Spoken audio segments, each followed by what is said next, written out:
야고보서 1장 19절부터 27절까지 말씀 저로 함께 교독하도록 하겠습니다. 내 사랑하는 형제들이여, 이것을 명심하십시오. 사람마다 듣기는 빨리 하고 말하기는 천천히 하며 노하기도 천천히 하십시오. 사람이 화내는 것이 하나님의 의를 이루지 못하기 때문입니다. 그러므로 모든 더러운 것과 넘치는 악을 벗어버리고 마음에 심긴 말씀을 온유함으로 받으십시오. 이 말씀은 능히 여러분의 영혼을 구원할 수 있습니다. 사람이 되고 듣기만 해서 자신을 속이는 사람이 되지 마십시오. 만일 누가 말씀을 듣기만 하고 실천하지 않는다면 이 사람은 자기의 생긴 얼굴을 거울에 비춰보는 사람과 같습니다. 그는 거울을 보고 돌아서서는 자신의 모습이 어떠한지 금방 잊어버립니다. 그러나 자유하게 하는 온전한 율법을 자세히 살피고 율법 안에 거하는 사람은 듣고 잊어버리는 사람이 아니라 실천하는 사람입니다. 이 사람은 자신이 행하는 일에 복을 받을 것입니다. 만일 누가 스스로 경건하다고 생각하며 자기의 의를 제어하지 않고 자기 마음을 속이면 이 경건은 아무 소용이 없습니다. 함께 읽겠습니다. 하나님 아버지 앞에서 정결하고 흠이 없는 경건은 환난 가운데 있는 고아와 가부를 돌보며 세상으로부터 자신을 지켜 물들지 않도록 하는 것입니다. 아멘. 오늘 이 말씀 가지고 이선진 목사님께서 나오셔서 말씀 전해주시겠습니다. 할렐루야. 이 저녁에 예배하러 오신 여러분 주님의 이름으로 환영하고 축복합니다. 우리 예배를 받으시고 우리와 동행하시는 주님께 감사와 영광의 박수를 올려드리겠습니다. 오늘이요, 돌이켜 순종하라 라는 제목으로 은혜를 나누고자 합니다. 제가 어릴 때 한동안 이제 정강이가 굉장히 아픈 거예요. 그래서 너무 아프다, 밤마다 다리가 시큰거리니까 하나님 안 아프게 해주세요, 이제 기도하는 겁니다. 그런데 그때 아버지가 저에게 말씀하시기를, 야, 아들아, 이거는 성장통이다, 이렇게 얘기해 주셨어요. 그때 저는 그 어린아이가 키가 갑자기 막 자랄 때 그 성장통이라는 것이 생길 수 있다는 것을 처음 배우게 되었습니다. 우리가 선하신 하나님을 믿고 그분을 따르기로 작정했을 때 우리는 우리의 인생이 또 내일이 기쁨으로 가득 찰 것이라고 생각하는데, 하나님을 향한 믿음의 길도 그렇고요, 순종의 길도 그렇고 예상치 못한 아픔과 고난을 만나는 때가 있습니다. 하나님께서 잘못 나를 인도하시는 건지 아니면 내가 하나님의 뜻을 알지 못하는 건지, 그게 아니고요, 바르게 성장하는 신앙에도 성장통이 찾아올 때가 있는 것입니다. 시간이 흐르면서 은혜의 시간들 뿐만 아니라 힘겨움의 시간들이 찾아왔다는 청년들을 만나고 그분들을 만날 때 제가 어떤 때는 아무리 들어도 이분들이 잘못해서 이 일을 겪고 있는 게 아니고 정말 바른 길을 감에도 불구하고 탈진이나 통증이 찾아오는 것을 경험하게 됩니다. 주님, 왜 이렇게 힘든 청년들을 보내주십니까? 물어보면 주님께서 간단하게 또 단순하게 저에게 말씀해 주시는 거예요. 너가 지금 보고 있는 이 양들이 겪고 있는 통증이 바로 성장통이다. 바르게 자라가는 신앙 속에서도요, 성장통이 있고 성장을 위해서 하나님께서 요구하시는 그 시간이 있다는 것입니다.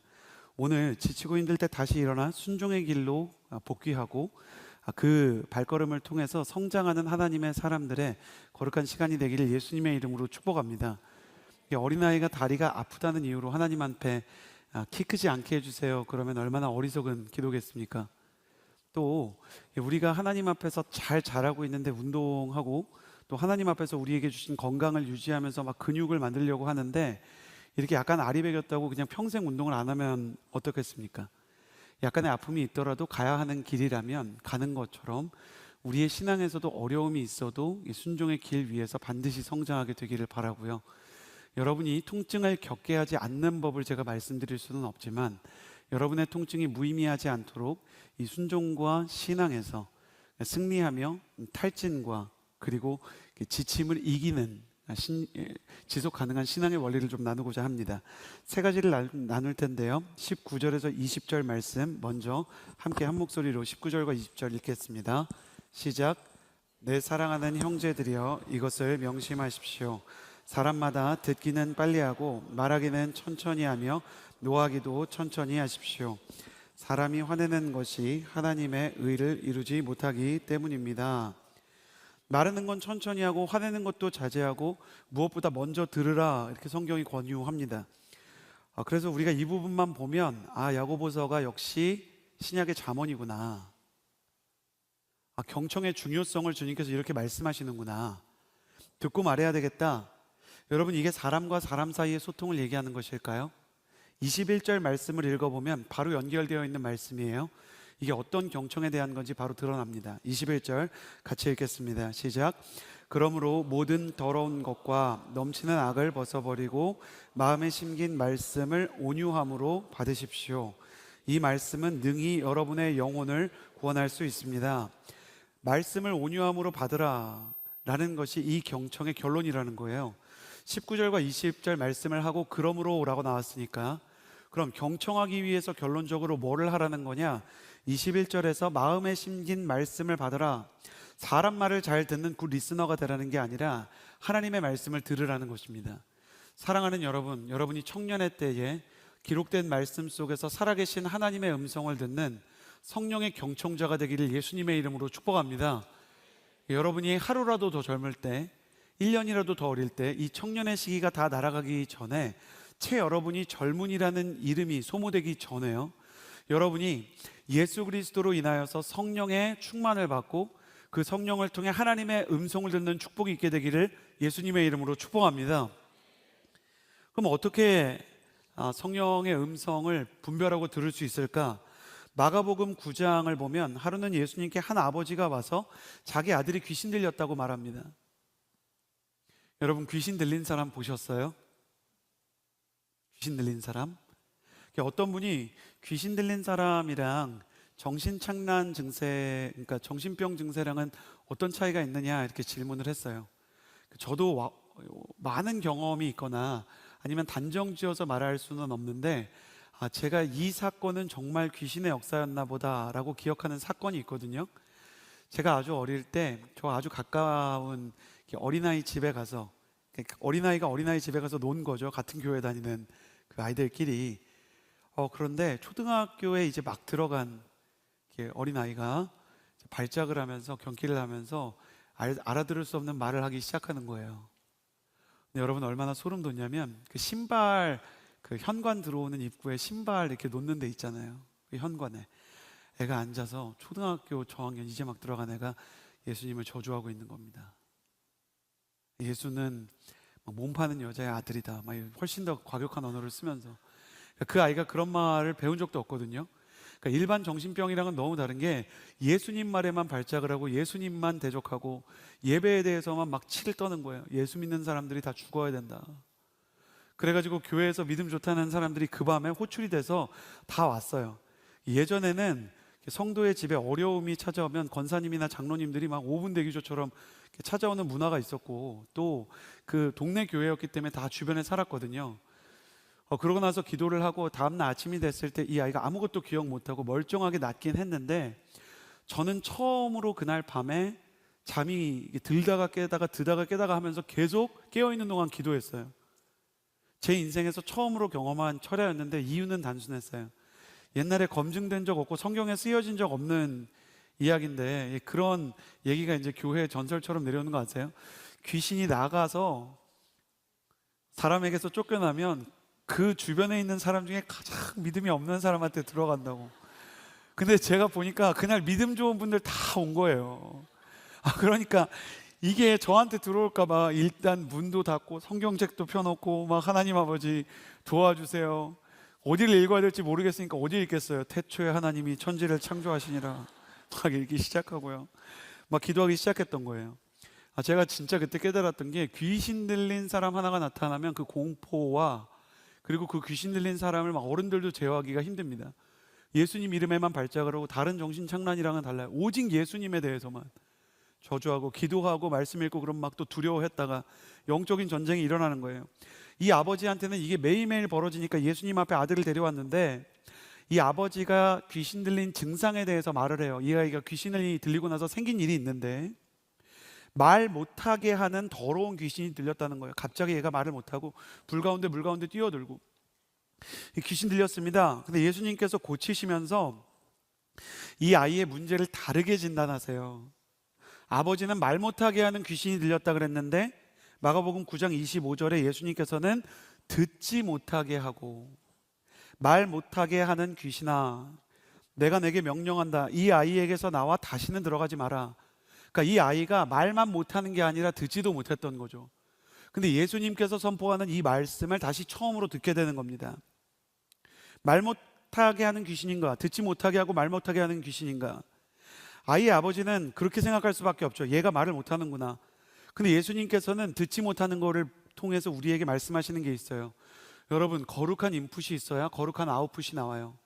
말씀을 들어야 말씀이 나오고, 말씀을 들어야 믿음이 나오고, 하나님의 음성을 들어야 하나님의 성품이 열매 맺게 되는 것입니다. 반대로는 부정하고 더러운 것들이 계속 내 안에 인풋으로 들어오면 부정한 것들이 나아가게 되어 있는 것입니다. 스마트폰과 미디어 플랫폼이 생기면서 우리는 원하면 언제든지 영상을 보고 음악을 들을 수 있게 됐죠. 근데 그 무수한 미디어의 이 홍수 속에서 자살률이 오히려 늘어나고 불안장애가 심화되고 있지 않습니까? 원하는 걸 쉽게 들을 수 있지만 필요한 건 오히려 듣기가 더 어려워졌다는 생각 안 해보시나요? 내가 원하는 노래 언제든지 들을 수 있어요. 재밌는 거 언제든지 볼 수 있어요. 근데 여러분, 재밌는 걸 계속 보면 정말 여러분의 내면과 여러분의 마음이 재밌는 게 아니라 기쁘신가요? 그렇지가 않은 겁니다. 아브라함과 사라를 생각해 보세요. 하나님께서 직접 나타나셔서 사라에게 내년 이맘때쯤 너에게 아들이 있을 것이다 이야기하니까 사라가 웃었거든요. 근데 주님께서 이제 팩트 폭행하시고 정색하시죠. 네가 왜 웃느냐. 그러니까 사라가 말하죠. 안 웃었습니다. 그러니까 다시 팩트 폭행하시죠. 아니라 네가 웃었느니라. 전 이 장면이 성경에서 가장 살벌한 장면 중에 하나예요. 근데 사라의 모습을 역으로 생각해 보면 웃음은 있는데 기쁨은 없는 거예요. 그래서 아이를 낳고 나서 이삭이라는 이름을 지었는데, 이삭은 하나님께서 나로 웃게 하시는도다. 하나님의 말씀을 믿기 전에도 웃었고 하나님을 믿은 다음에도 웃었는데, 앞에 웃음은 어이가 없어서 웃겨서 웃는 거라면 뒤에 웃음은 정말 기쁘고 행복해서 웃는 것이죠. 여러분, 다 재밌는 세상 삽니다. 도파민이 막 뇌 뒤에서 튀어나오는 세상입니다. 쇼츠만 봐도 얼마나 재밌는 게 많은지요. 그런데 주님께서는 재미로 가득한 세상 속에서 참 평안과 기쁨을 주시기를 원하는 것이에요. 사랑하는 여러분, 말씀이 주시는 기쁨, 거룩한 인풋을 통해서 거룩한 아웃풋이 나올 때까지 영적으로 하나님께서 흘러넘치게 하시는 과잉 공급을 경험하게 되기를 예수님의 이름으로 축복합니다. 여러분, 세상에 속으시면 안 됩니다. 얼마 전까지 세상이 우리를 3포세대, 5포세대, M포세대, 포기의 세대라 그랬어요. 지금의 30대, 40대를 포기 세대라고 규정했죠. 물론 우리가 처한 현실이 어렵고요, 포기의 세대로 규정하는 것이 이해가 됩니다. 근데 한 세대가 계속 포기의 세대를 주장하고 이 세대는 포기의 세대다, 포기의 세대다. 여러분, 그거 아시나요? 3포 세대가 연애와 결혼과 그리고 출산을 포기한 세대가 3포 세대였거든요. 근데 3포 세대라는 말이 나오고 나서 진짜 저출산이 생기기 시작했어요.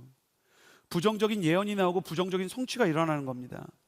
근데 여러분, 생각해 보셨어요? 그때 포기를 정당화시켰던 포기 예언자들이 포기한 사람의 인생을 책임지나요? 여러분이 인생을 포기하면 언론인들이 여러분의 인생을 책임지겠습니까? 여러분이 소망을 포기한다면 정치인들이 여러분의 소망을 책임지겠습니까? 여러분이 사랑을 포기한다면 평론가들이 여러분의 관계를 책임지겠냐고요.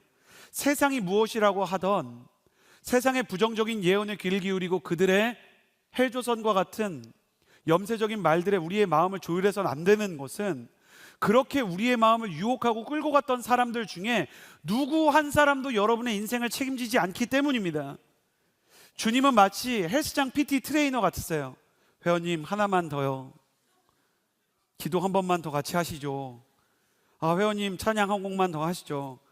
정말 소름 돋을 때가, 목사로서는 자주 일어나는 일인데 너무 짜증나가지고 재밌는 거 한번 보자고 이말년이나 봐야 되겠다 그러고 이제 유튜브를 찾는데, 이말년 씨 재밌는 거 많이 하시잖아요. 제가 좋아하고 막 보려고 딱 유튜브를 열었는데 1번부터 3번이 다 찬양일 때, 그래서 나도 모르게 그 손이 갈 때, 왜냐하면 그게 막 위러브나 아이자야가 신곡을 발표해서 도저히 목회자로서 지나갈 수 없어서, 혹시 여호수아에서 이거 불러야 되는 찬양일 수도 있잖아요. 그러니까 듣고 있는 나 자신을 볼 때 느끼게 됩니다. 회원님, 한 곡만 더 들어보세요. 여러분, 누구에게 귀를 기울이고 누구의 이야기를 들을 것인가? 사랑하는 여러분, 시편 42편 5절은 심지어 자기 내면 가운데 너무나 많은 절망과 낙심이 찾아오니까 스스로의 영혼에 대해서 이렇게 선포합니다. 내 영혼아, 내가 어찌하여 낙심하며 어찌하여 내 속에서 불안해하는가? 너는 하나님께 소망을 두라. 사랑하는 여러분, 다 빛나 보여도요, 아름다운 것처럼 우리에게 얘기해도 사실은 생명이 없는 조와 같은 세상 한복판에서 생과 같이 생명력으로 우리를 부르시는 주님의 생명의 말씀을 듣고 영혼이 살아나는 역사가 일어나게 되기를 예수님의 이름으로 축복합니다. 하나님의 말씀을 어떻게 하면 여러분이 최대한 오래 기억하고, 여러분이 어떻게 하면 이 말씀을 제대로 듣고 또 그것들에 대해서 오랫동안 그 영적인 감격을 기억할 수 있을까요? 제일 좋은 방법은 말씀을 듣고 은혜를 사람들과 나누는 거예요. 나누는 겁니다. 내가 들었던 말씀, 내가 받았던 은혜를 다른 사람들에게 나누면서 다른 사람이 내가 나누는 것을 통해서 다시 한번 그들에게도 주님이 말할 기회를 주시는 거예요. 뭐겠어요? 회원님, 한 곡만 들어보시죠. 하나님께서 여러분이 나누는 은혜를 통해 다른 사람을 살리는 역사를 경험하게 되기를 예수님의 이름으로 축복합니다. 그리고 여러분이 그 은혜를 받아서 여러분 스스로도 살게 되기를 예수님의 이름으로 축복합니다. 지치지 않는 순종의 첫 번째 비결은 이렇게 주님의 말씀을 들으십시오, 이거죠. 두 번째 비결을 좀 나눠보고자 합니다. 22절에서 24절의 말씀입니다. 22절에서 24절 함께 같이 읽겠습니다. 시작. 여러분은 말씀을 실천하는 사람이 되고 듣기만 해 자신을 속이는 사람이 되지 마십시오. 만일 누군가 말씀을 듣기만 하고 실천하지 않는다면 이 사람은 자기의 생긴 얼굴을 거울에 비춰보는 사람과 같습니다. 그는 거울을 보고 돌아서서는 자신의 모습이 어떠한지 금방 잊어버립니다. 지치지 않는 첫 번째 순종의 비결이 주님의 말씀을 들으십시오였다면, 두 번째 순종의 비결은 이것인데요. 가슴에 손을 얹고 저를 따라해 주시겠어요? 결과에 집착하지 마십시오. 두 번째로 오늘 말씀은, 우리가 말씀을 들어서 그 말씀이 우리 안에 은혜가 되고 감격이 되었다면 순종해 보아라, 그 말씀을 따라가 보아라, 이렇게 말씀하십니다. 여러분, 저는 큐티를 하면서 큐티에서 정말 깊은 것을 깨닫지 않아도 된다라는 확신을 가지고 있습니다. 왜냐하면 저 스스로도 이제 큐티를 막 집요하게 많이 해보고 하나님의 음성을 분별하기 위해서 애를 썼는데, 사실 핵심은 깊이에 있는 게 아니라 순종에 있는 거더라고요. 너무 깊이 있게 말씀을 보고 은혜를 받은 나머지 순종하지 못하는 사람들이 많이 있습니다. 여러분, 혹시 오늘 큐티를 하거나 새벽 기도 때 그 성경 말씀 풀이를 들어보신 분 계세요? 손 한번 들어볼까요? 저는 오늘 큐티를 했습니다, 혹은 새벽에 말씀을 들었습니다. 굉장히 많은 분들이 큐티를 하시는데, 내려보고요. 무엇을 큐티 하셨나요? 오늘의 교회에는 11개의 대학 청년부 공동체가 있는데, 역시 우리는 이스라엘의 12지파처럼 서로 너무 닮아 있습니다. 그래서요, 공통적인 현상과 공명을 가지고 있는데, 저희에게 자주 일어나는 현상은 큐티 망각 증상인데요. 뭐냐면 이런 거예요. 언니 큐티 했어요? 했지. 아침에 큐티 하면서 너무 좋았어. 하나님이 뭐 하라 그러셨어요? 의심하는 거니? 언니 큐티 했어. 그게 아닌 거예요. 큐티를 했지만 순종을 하지 않기 때문에, 마치 여러분 여기 컵이 있는데요, 밑바닥에 구멍이 나 있다고 생각해 보세요. 혹은 그 컵이 가끔 그럴 때가 있는데 밑에 받침 부분이 빠졌다고 생각해 보세요. 말 그대로 밑 빠진 그릇이고 밑 빠진 독이죠. 여기 물을 아무리 부어봐야 물이 얼마나 여기에 담겨 있을 수 있겠습니까? 바닥에 붙어 있는 동안에는 어느 정도 이제 물을 담을 수 있겠죠. 이것은 영적인 비유와 같은 것이에요. 우리가 말씀을 읽고 그 아래 앉아 있는 동안에는 물이 담겨 있고 말씀이 담겨 있는 것처럼 보이지만, 순종의 바닥이 없는 컵은 결국 잔을 들면 쏟아져 내리고 은혜가 사라지게 되어 있는 겁니다. 여러분, 사단이 큐티할 때 여러분을 크게 공격하지 않을 때가 있어요. 왜냐면 사단이 아는 거예요. 은혜 많이 받으렴, 난 네가 어차피 순종하지 않을 거란다. 기다리는 겁니다. 사단은 짧은 인내의 고수예요. 아주 오랫동안 기다리지 못하지만 조금 전략상 후퇴를 할 수가 있는 거예요. 그래서 우리가 순종하지 않으면 자신이 이길 수 있다는 것을 알게 되는 겁니다. 근데 순종을 하려고 그러면 이 순종을 가로막는 게 또 있죠. 그게 뭐냐면 순종을 했는데 결과가 안 좋을까 봐 어려운 거예요. 그러니까 아울리치를 갔어요. 우리가 일본을 가든 필리핀을 가든 인도네시아를 가든 아울리치를 갔는데 사실 내 마음속에는 간절한 기도 제목이 있는 거예요. 결혼을 해야 되겠다. 그래서 필리핀에서 가난한 아이들을 먹이면서도 계속 결혼에 대한 생각을 하는 거예요. 팀의 주제 말씀은 뭐 필요 없어요. 내 마음속 주제 말씀은 언제나 나의 사랑 어여쁜 자야, 일어나 함께 가자. 그것만 생각하는 거죠. 물론 그거는 나쁜 게 아니에요. 올해의 말씀으로 그 말씀을 붙잡고 살아가는 건 정말 좋은 겁니다. 그런데 거기에 매몰된 나머지 딴 게 안 보여요. 그러니까 사역하면서 계속 그것만 볼 수 있죠. 저 형제가 혹시 내 짝일까? 저 자매가 혹시 내 짝일까? 그러면서 이 순종을 하고 아울리치를 갔는데 그 안에서 하나님께서 내게 어떤 은혜를 주시고 어떤 음성을 주셔도 들리지 않는 거예요. 왜냐하면 내가 듣고 싶은 거는 정해져 있으니까. 하영조 목사님은 이런 경우를 주파수를 잘못 맞췄다고 얘기해요. 고정 주파수가 있어서 옛날에 라디오 중에 그냥 이거를 돌려서 주파수를 맞춰야 되는데 선은 돌아가는 것처럼 107.7에서 96.1로 왔다 갔다 하는 것처럼 보이는데 실제로는 고장나서 주파수가 안 맞는 사람들이 있다는 거예요. 우리는 하나님께 너무나 많은 응답의 조건을 붙이기 때문에 순종을 두려워합니다. 근데 오늘 말씀이 잔인한 게 말씀을 실천하는 사람이 되고 듣기만 해 자신을 속이는 사람이 되지 마라. 순종하고 실천해라 그러는데 결과가 보장이 되어 있지 않아요. 그럼 이게 무슨 의미가 있다는 거지? 의미가 있습니다. 유기성 목사님께서 예수동행 일기를 시작하실 때 주님의 음성을 들으셨어요. 기성아, 예수동행 일기라는 걸 써라. 매일매일 나와 동행하고 순종의 발걸음을 기록하는 걸 써라. 그런데 이 사역은 실패할 것이다. 그러니까 세상에 그런 사역이 어딨냐고요. 하나님이 실패를 단정하신 사역. 여러분, 하나님께서 꿈에 나타나셔서 너 태국 방콕 아울리치 팀 팀장을 해라. 근데 이 아울리치 팀은 죽어라 싸우고 관계도 깨지고 팀원 중에 한 절반은 도중에 돌아오고 너는 이해받지 못할 것이다. 그러면 진짜 깊이 있으신 유기성 목사님이시지만 이게 안 하고 싶더래요. 주님께서 근데 다시 물어보시더래요. 잔인하시죠? 기성아, 실패할 거라면 내 뜻인데 안 할 거니? 그러니까 목사님이 울면서 하겠다 그랬대요. 말씀을 보니까 내가 실패해도 주님이 성공하는 경우가 있더래요. 예를 들어 순교자가 그렇죠. 비참하게 죽은 것 같지만 그로 인해 복음이 전해지면 주님이 성공하신 겁니다. 그러니까 실패가 아니라 순종 자체를 목표로 두기 시작했어요. 순종을 통해서 그 뒤에 목표가 있는 게 아니라 순종 자체를 목표로 두자. 실패하더라도 가겠습니다. 실패하는 그 길을 가면서 이 목회자의 심정을 진짜 말로 할 수가 없더래요.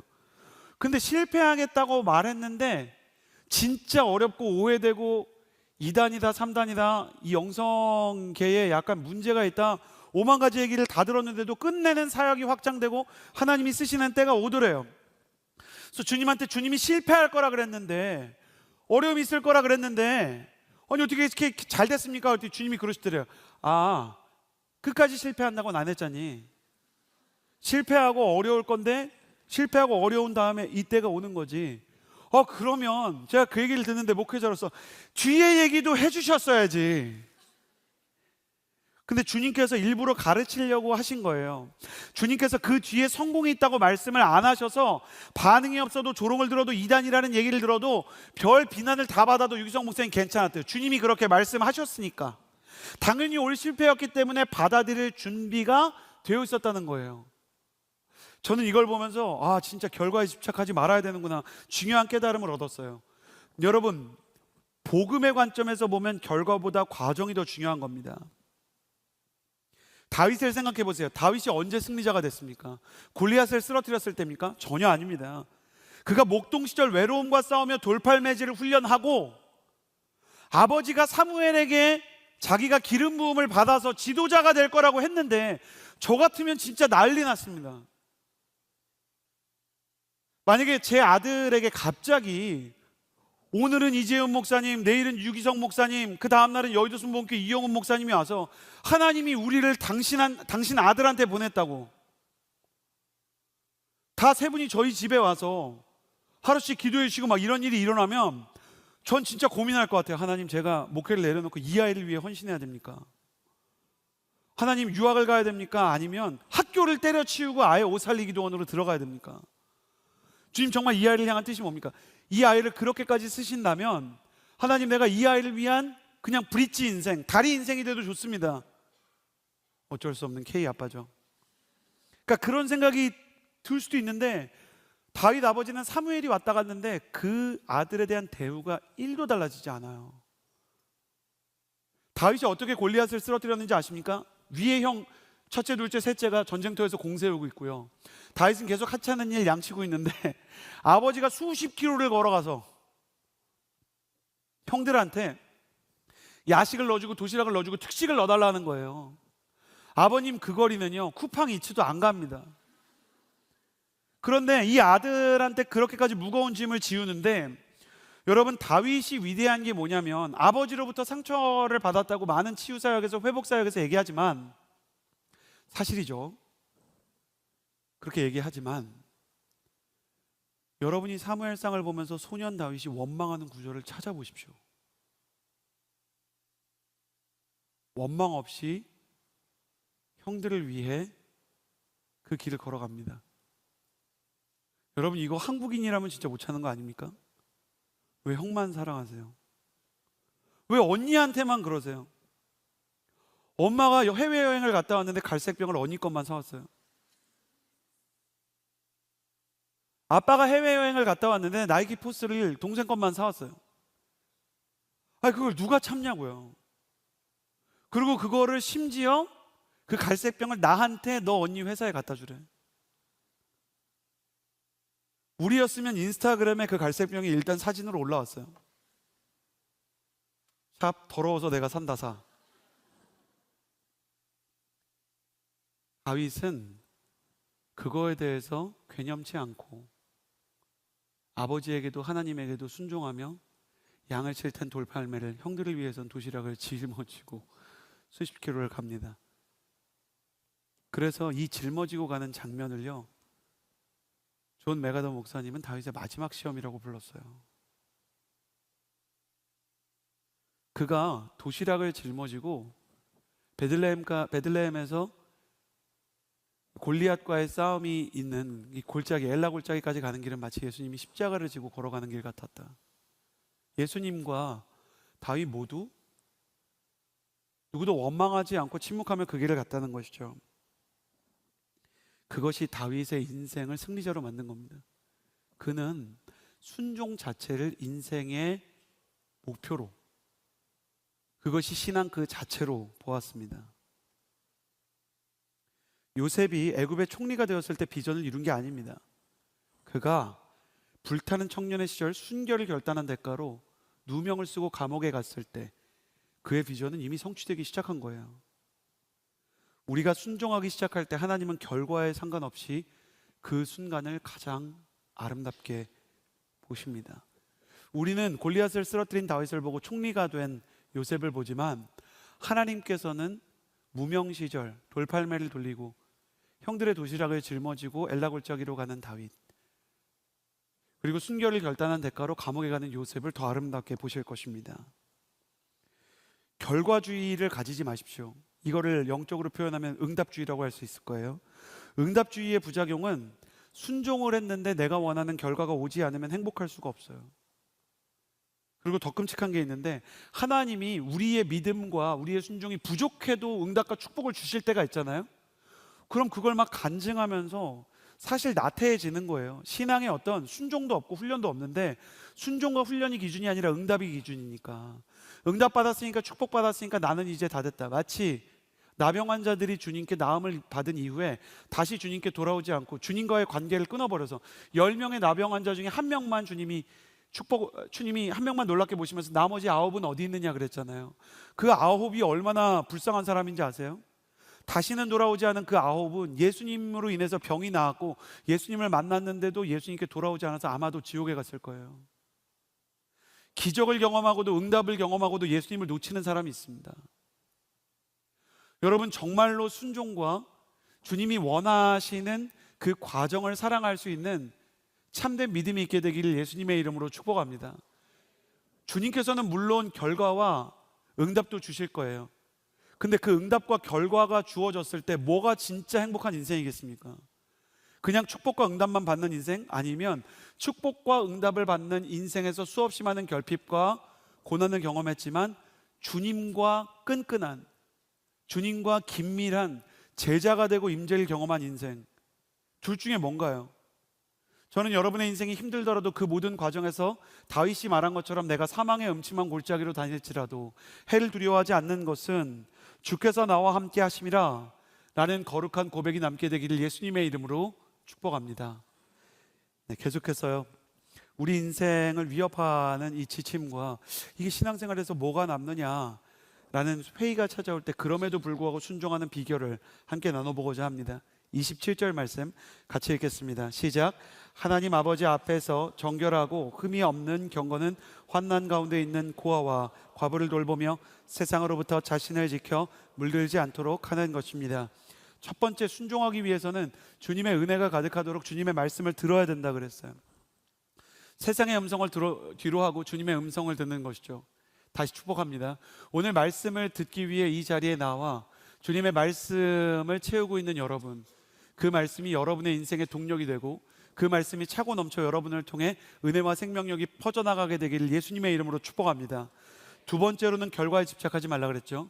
여러분의 인생 가운데 어떤 어려움이 있어도 순종을 결단하며 주님과 동행함으로 결과에 상관없이 주님의 임재를 경험하고 끝내는 그 주님의 손을 잡고 비전의 땅에, 응답의 땅에 섰을 때 여러분 혼자 그 축복과 응답을 누리는 게 아니라 주님과 함께 응답을 누려서 주님, 이 축복도 이 응답도 너무 감사하지만 이것보다 주님이 지금까지 나와 동행해 주신 것이 더 감사합니다. 그 임재와 순종의 기록을 만들어가는 여러분 되기를 예수님의 이름으로 축복합니다. 세 번째는요, 사랑을 포기하지 말라는 겁니다. 가슴에 손을 얹고 저를 따라 주시겠어요? 주님, 사랑을 포기하지 않게 하옵소서. 여기서 경건이라는 단어가 나오는데 경건은 가들리네스라는 단어입니다. 원어로는 하나님을 닮아가는 거죠. 하나님을 닮아가는 경건은 앞에서 말한 것처럼 말씀을 듣고 또 그 말씀에 순종하면서 세상을 따르지 않는 것이 한쪽이고, 다른 한쪽은 뭐냐면 고아와 과부와 어려운 사람들을 돌보는 거래요. 하나님만 사랑할 뿐만 아니라 이웃사랑에 대해서도 많은 부분을 야고보가 기록했습니다. 왜냐하면 이 야고보서가 쓰였던 시기에 이 야고보서는 예루살렘 교회를 대상으로 쓰여진 책으로 보이거든요. 야고보가 이제 예루살렘 교회의 리더였기 때문에. 그런데 외부의 핍박이 너무 강하고 유대인들과 로마 사람들이 모두 예루살렘 교회를 핍박하니까 사람들이 힘들면 제일 먼저 포기하는 게 다른 사람 사랑하는 이웃사랑이거든요. 그러니까 이웃사랑이 사라지니까 그럼에도 불구하고 하나님의 계명의 두 축인 하나님 사랑과 이웃사랑을 포기하면 안 된다 얘기하는 거예요. 저는 이 이웃사랑이 힘들어지는 시기에 대해서 생각나는 책이 있어요. 여러분, 마치다 준이 쓴 얀 이야기라는 책이 있습니다. 제 인생에서 제일 열받는 책 중에 하나였는데 동화예요. 동화. 들어보세요. 열이 안 받게 생겼는가. 조용한 강가에 조용한 삶을 살고 있는 고양이 얀이 있었어요. 고양이 얀. 근데 윗강가에 살고 있던 카와카마스라는 물고기가 노크를 합니다. 여기서부터 열받아요. 물고기가 노크를 하고 고양이한테 찾아가는데 고양이가 안 잡아먹거든요. 반갑게 인사를 해요. 처음 보는 사이인데 자기는 멀리 빛나는 강가에서 왔다며 내일이 자기 기념일인데 이게 뭐 생일인지 무슨 기념일인지 꼭 필요해서 그런데 소금과 버터를 빌려달라 그래요. 고양이가 지금 생선을 잡아먹지도 않고요, 어이없게 소금과 버터를 빌려줘요. 다음날 이 물고기 카와카마스가 또 찾아와요. 반갑게 인사를 하고요. 뭐 이렇게 반가운지 가볍게 대화를 나눈 뒤에 떠나면서 내일도 자기 기념일이라면서 러시아 조미료 크림을 빌려가요. 그리고 그 다음날 또 나타나요. 버섯을 또 빌려가요. 그리고 점점 저는 불편해지기 시작해요. 소금은 어디 갔어? 아니, 조미료는 다 썼어? 그리고 이유는 바뀌지도 않아요. 내일이 자기 기념일이래요. 그 다음날은 솥을 빌려가요. 그 뒤로는 나타나지 않아요. 야는 그가 소중히 여기는 걸 다 빌려준 거예요. 점점 읽으면서 이 동화를, 야, 이거 물건 하나도 못 돌려받겠네. 보이스피싱이잖아. 점점 열받는 거예요. 근데 얀이 신경 쓰지 않아요. 아니, 야는 고양이고 카와카마스는 생선인데 관계를 생각하면서 점점 계속 불편해요. 결말이 더 어처구니 없는데, 이 결말이 어떤지 아세요? 제가 읽어드릴게요. 한 걸음 한 걸음 초원의 비탈길을 오르는 동안 얀의 마음도 조금씩 말로 무어라 형언하기 어려운 어떤 행복감으로 차올랐다. 야, 고양이 호구 이야기인가? 야, 이게, 와, 이거 너무너무 화가 나는 거예요. 근데 마지막에 작가의 말이 나옵니다. 만일 그대가 물고기 카와카마스는 늘 꾸기만 하고 꾸어간 것들을 갚을 줄 몰라 교활하다고 여긴다면 그것은 그대가 조금 지쳐 있다는 증거다.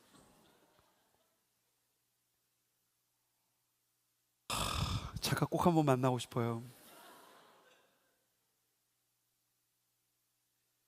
근데 시간이 흐르면 흐를수록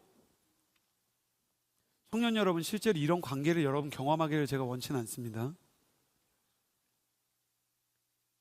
제가 제 내면을 보게 되고 이 시대를 보게 돼요. 작가는 왜 이런 책을 썼을까 생각하게 됩니다. 손해와 상처로 물들어버린 이 세대를 생각하게 돼요. 저와 같은 불편함을 느끼는 우리 시대가 너무너무 가련하게 느껴지는 거예요. 우리는 no give, no take. 우리는 사랑을 주는 것도 그렇게까지 하고 싶지 않고 사랑을 받는 것도 점점 부담스러워지는 거죠. 비혼주의, 연애는 할 거지만 책임은 안 지고 싶습니다. 저출산, 아이를 낳는 것은 저의 인생의 커리어에 너무 큰 오점이 될 수도 있고 부담이 될 수도 있고, 또 그 아이에게 제가 헌신할 수 있는 자신이 없습니다. 온라인 소통은 하고 싶고 연결은 하고 싶은데 익명성은 보장해 주세요. 비혼주의나 저출산이나 온라인, 이 사람들이 무조건 다 나쁘다, 정죄를 하려는 게 아니에요. 그냥 우리 시대가 너무 아프고 힘든 거죠. 손해가 아프고 상처가 아파요. 사랑을 주려고 했는데 돌아오지 않는 사랑에 우리가 멍들었어요. 마치다 준이 얘기한 것처럼 마음이 지친 거예요. 근데 우리만 지쳤냐? 이 당시에 예루살렘 교회도 지쳐 있었어요. 사랑을 할 만한 힘이 없는 거예요. 정죄해서 될 문제가 아니고 그냥 사람이 다 그래요. 숨바꼭질을 하는 아이처럼 우리는 사랑을 피해서 숨어버렸습니다. 나를 찾지 말아주세요. 근데 여러분, 그 숨바꼭질 오래된 놀이잖아요. 해보셨나요? 저희 딸은 정말 특이한 것 같아요. 올해 10살인데 아직도 숨어요.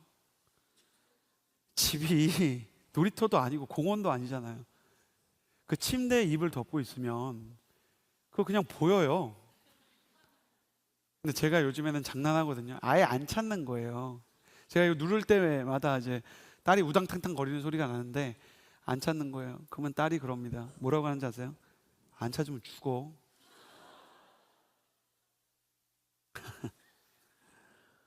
숨바꼭질의 묘미가 뭔지 아세요? 사실 누군가 우리를 찾아주는 사람이 있어야 성립이 되는 게임이라는 거예요. 심리학적으로 하이드앤시크, 숨바꼭질은요, 모든 문명에, 모든 문화권에 다 있어요. 왜 그럴까? 심리학자들은 이렇게 말합니다. 인간은 한없이 숨고 싶어 하면서도 동시에 누군가 우리를 찾아주기 원하는 존재다. 어쩌면 아담이 하나님이 부담스러워서 죄를 짓고 숨었을 때, 아담아 네가 어디 있느냐라고 물었을 때 사실 주님이 자기를 포기하지 않기를 바라는 마음이 있었던 건 아닐까. 그러니까 또 죄인 주제에 말하잖아요. 여호와 하나님 앞에서 제가 죄를 지었기 때문에 숨었습니다. 약간 순진해 보이지 않으세요? 하나님을 피해서 숨었는데 지금 화성에 와 있는 분도 계시죠? 화성으로 숨은 분들이 계세요. 그래서 벌은 안 받고 은혜는 받으려고 화성에 있는데 마음은 열기 힘들고, 용서는 하기 힘든데 일단 예배는 가보자. 사랑은 하기 너무 부담스럽고 섬기는 거 너무 힘든데 그래도 예배 가보자. 하나님이 나한테 혹시 무슨 은혜를 주시지 않을까? 그게 무슨 마음이에요? 여러분 이런 마음 안 가져보셨어요? 사랑하는 게 너무 힘든데 사실은 사랑하고 싶은 마음이 없는 게 아닌 거예요. 이게 너무 맞는 걸 알아요. 하나님을 사랑하는 것도 되게 힘들고 이웃을 사랑하는 것도 되게 힘든데 그런데 사랑을 안 하고 싶은 게 아닌 거예요. 그래서 하나님 나 좀 어떻게 해달라고 와서 근데 마음은 너무 지쳤으니까 오늘도 그런 분 분명히 계셨을 거예요. 기도도 안 되고 찬양은 안 돼서 적극적으로 하나님 어떻게 하실 거냐고 나 바닥났다고 이렇게도 안 하죠. 송혜찬 전사님 찬양하는 동안 가만히 순원이랑 같이 왔으면 그냥 너무 시험 들면 안 되니까 주여 정도. 주여. 그러면서 말씀을 들으면서 너무 억울하게 내가 숨어있는 마음이 조금씩 열리려고 그러니까 두려움과 소망이 교차하는 거예요. 오, 나 다시 사랑할 힘 없는데 주님이 또 사랑하라고 하시네. 나 진짜 순장 그만두려고 오늘 그 기도하려고 왔는데 주님이 또 이 이야기를 하시네. 내가 한 번 속지 두 번 속냐? 그렇게 계속 속아서 내가 4년째 순장 연임하는데 그런데 또 주님이 사랑하라는 마음을 주시는 거예요. 고양이 얀의 마음이 조금씩 내 안에 들어오려고 하는 거야. 화요성령 집회가 지나고 지날수록 성도의 마음도 조금씩 말로는 무어라 형언하기 어려운 어떤 은혜의 공급으로 차고 있는 거죠. 여러분 숨으면서 누군가에게 발견되고 싶은 마음이 없습니까? 나를 있는 그대로 받아주는 한 사람에 대한 마음, 나를 있는 그대로 받아주기 원하는 누군가를 만나기 원하고 싶은 마음, 도무지 받아줄 수 없는 내 모습까지 사랑하는 누군가, 그 누군가가 있었으면 좋겠다. 그래서 주님이 물어보시는 거예요. 사랑하는 아들아, 사랑하는 딸아. 이미 화성에 와 있는데 주님 우리에게 물어보시는 거죠. 네가 어디에 있느냐? 저는 그 말이 어떤 때 너무 울컥하게 느껴져요. 네가 어디 있느냐? 내가 지금 서빙고에 있습니다. 그런 게 아니잖아요. 저는 대답을 그렇게 하곤 해요. 네가 어디 있느냐? 제가 지금 미움 위에 있습니다. 제가 지금 탈진 속에 있습니다. 주님이 내가 너를 찾기 원한다. 내가 너를 품기 원한다. 내가 너를 회복시키기 원한다. 너의 한계를 인정해라. 너의 잘못을 인정하고 돌아오라. 여러분 주님이 우리에게 모든 영혼을 품으라고 명하지 않으실 거예요. 어떻게 모든 영혼을 다 품습니까? 근데 단 한 사람 단 한 영혼을 품으라고 할 거예요. 누구를 품어야 됩니까? 누구를 위해서 기도해야 됩니까? 하나님 오늘 내가 누구를 위해서 기도해야 될까요? 여러분이 지금 마음속에 그 사람은 아니겠지라고 생각하는 그 사람, 그리고 여러분의 마음을 너무 어렵게 하는 그 사람, 여러분에게 상처를 주고 어려움을 주었던 그 권위자, 지도자, 그리고 더 심하게는 여러분 자신, 스스로를 용서할 수 없어서 스스로를 하나님 앞에 데려갈 수 없고 스스로가 스스로를 비난하고 정죄하면서 스스로를 자책해야만 염치가 설 것 같다고 생각하는 사람에게도 나도 너를 정죄하지 아니하노니 라고 말씀하시는 주님, 그 사랑의 주님을 만날 때 다시 그분께로 돌아가 주님 내가 주님을 사랑하고 주님을 닮기 원합니다 라고 말할 때 주님께서 우리에게 다시 사랑할 힘을 주실 것입니다. 돌이켜 순종하라. 지치지 않는 순종의 비결 첫 번째, 흘러넘칠 때까지 말씀을 들으십시오. 두 번째, 결과와 상관없이 순종하기로 결단하십시오. 세 번째, 주님께서 내게 주시는 사랑을 나 자신에 대해서도 포기하지 말고 나를 포기하지 않으시는 주님 때문에 다른 사람도 포기하지 마십시오. 그렇게 끝내 순종의 역사를 써내려가는 여러분이 되기를 원합니다. 이 시간 그렇게 주님을 따르며 닮아가며 순종하기 원하는 사람들 함께 주님만 사랑하리 찬양하기를 원합니다. 주님만 사랑하리, 주님만 사랑하리.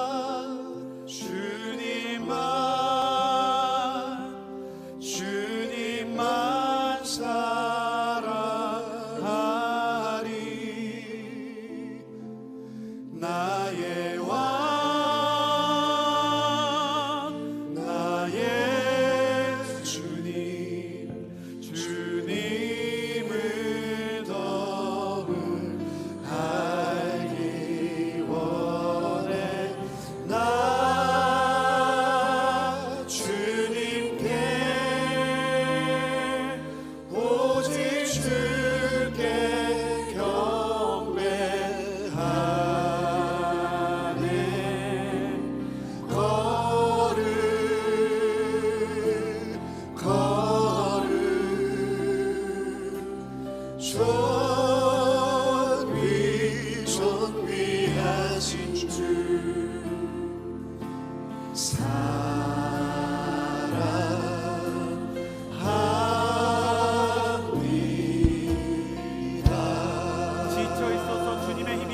자들마다 일어나서 찬양합시다.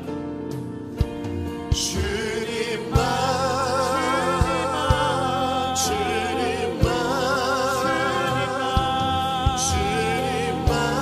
사랑하리. 나의 왕 나의 주님, 나의 왕 나의 주님, 주님을 더욱 알기 원해. 나 주님께 오직 주께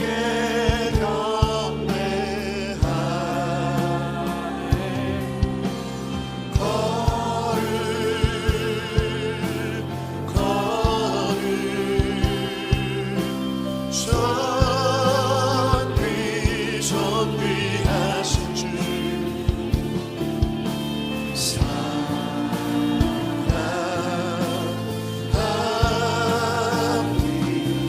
성령의 음성이 필요한 자들마다 주님의 사랑이 음성이 필요한 자마다 두 손을 들고 찬양합니다. 주님만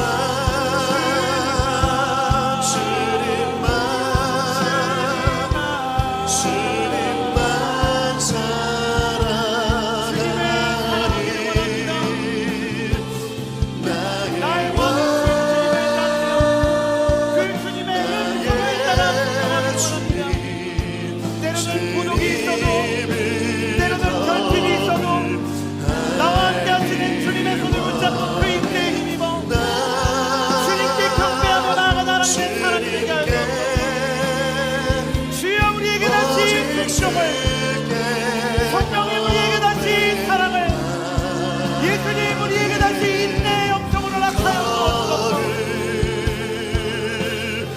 존귀하신 주님, 우리의 내면과 우리의 영혼을 주님 주장하여 주시고 새 마음과 새 영으로 우리의 영혼을 채워주옵소서.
사랑하며 순종하며 소망을 품으며 주님을 따르게 하여 주옵소서.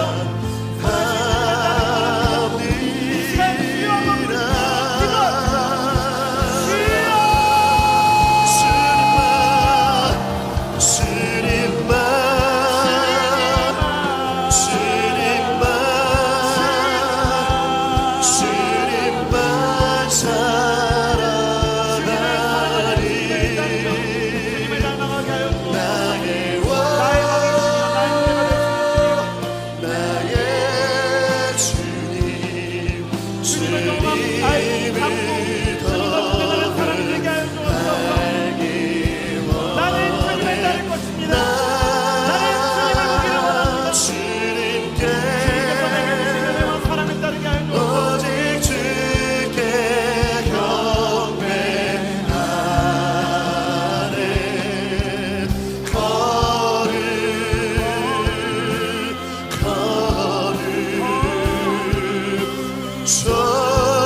마음에 나아갈 때, 주님 내게 적합한 말씀을 큐티할 때, 성경 공부를 할 때, 설교를 들을 때 내 안에 허락하여 주사 내가 기록된 말씀 속에서 살아계신 성령의 음성을 듣게 하여 주옵소서.